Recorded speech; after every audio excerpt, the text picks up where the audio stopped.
नमस्कार, मैं निकिता और आप देख रहे हैं सी न्यूज भारत। वक्त हो चुका है न्यूज आवर का। झारखंड में चल रहे सियासी उठापटक के बीच मुख्यमंत्री हेमंत सोरेन ने लातेहार में लोगों को संबोधित करते हुए कहा कि व्यापारियों की सरकार यहां भी गरीबों की सरकार को चलने नहीं देना चाह रही है। व्यापारियों की सरकार पिछले कई महीनों से लगातार किसी न किसी रूप से झारखंड को अस्थिर करने पर तुली है, लेकिन ये सरकार इतनी मजबूत है कि विरोधियों के मंसूबे सफल ही नहीं हो पा रहे हैं। उन्होंने कहा कि हम आदिवासियों के हितैषी हैं। आदिवासी का बेटा किसी से डरता नहीं है। कोई कितना भी षड्यंत्र कर ले, आदिवासी के बेटे को वो डरा नहीं सकते।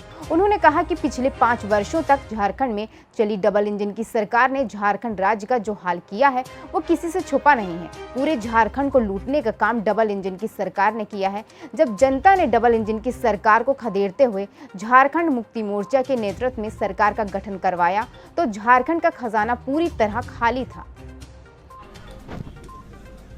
जब 5 साल का वनवास हम लोग काट रहे थे विगत डबल इंजन में, उससे पहले भी यही लोग सरकार चला रहा था, लेकिन गिरता पड़ता रहता था। लेकिन 5 साल 20 साल का सबसे दर्दनाक दिन।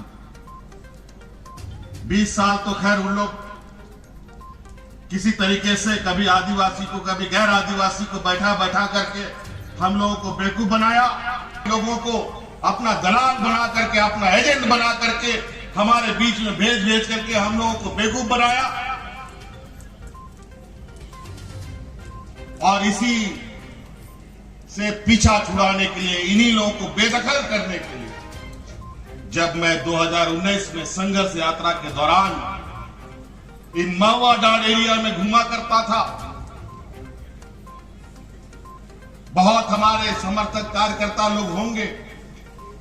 रात दिन हम इस डबल इंजन की सरकार को बेदखल का एक अलग मुहिम में हम चल रहे थे। इस दौरान हम महुआडांड़ के क्षेत्र से भी गुजरे। समय का अभाव था, लोगों ने कहा यहां पर एक भव्य आम सभा होना चाहिए था, लेकिन सफर इतना लंबा था कि हम उसमें बहुत वक्त नहीं दे पाए। और यही गुटुआ क्षेत्र में बड़े पैमाने पर लोग हमसे मिलने आए। उसमें कई बुजुर्ग हमारे बीच में आए थे और वो बुजुर्ग सिर्फ ये देखने आया था कि ये शिबू सोरेन का बेटा है, उसको देखने आए हैं। और ये लोग हमको टटोलने आया था कि शिबू सोरेन जो उसका बेटा है उसमें वो दम है कि नहीं जो शिबू सोरेन के हाथों में। हमने उनके भाव को समझा, उनके तकलीफ, उनके दर्द को एहसास किया, महसूस किया। और उसी दिन मैंने मन में ठान लिया था, अगर आपका आशीर्वाद मिलेगा तो नेतरहाट फायरिंग रेंज की समस्या जड़ से खत्म करने का काम। आज झारखंड खनिज संपदा से भरा हुआ राज्य है। इस राज्य में कोई ऐसा खनिज संपदा नहीं है जिसका आप नाम लेंगे और झारखंड में नहीं मिलेगा। सब चीज मिलता है, लेकिन यहां का लोग को भूखा क्यों मरना पड़ता है, ये सबसे बड़ा चिंता का विषय बना। 20 सालों में इन लोगों ने क्या किया, इस राज्य को कहां पहुंचाया, नौजवानों का भविष्य के साथ खिलवाड़ किया।